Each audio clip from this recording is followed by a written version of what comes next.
So this man had met this beautiful woman, and he agreed to spend the night with her for $500.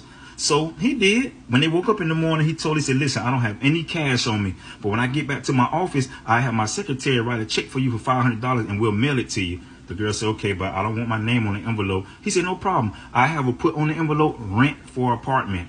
She said, that's perfect. That'll work. Okay. He said, all right. So when he got back to the office, he started regretting that he even agreed to that amount of money because it wasn't even all that. So he ended up telling the secretary, he said, write a check for $250, put it in the envelope. He said, here, stick this note in there too. So the secretary did, and she mailed it off.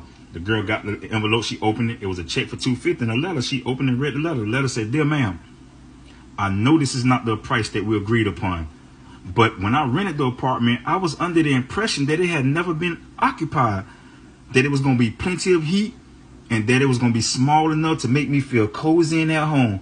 However, last night, I found out that the apartment had been occupied before. I found out that it was no heat and it was entirely too big. So the girl hurried up and closed the letter. She took the check, stuffed it back in the envelope, and she wrote her own note, put it back in there, and sent it back. So the man got the letter. He opened it, seen the check for $250, pulled the letter out and read it. It said, dear sir, I don't know how you expect a beautiful apartment like this to be unoccupied forever. As for the heat, there is heat if you know how to turn it on. And as for the size of the apartment, it's a regular size apartment. But if you don't have enough furniture to fill it, don't blame me, the landlady.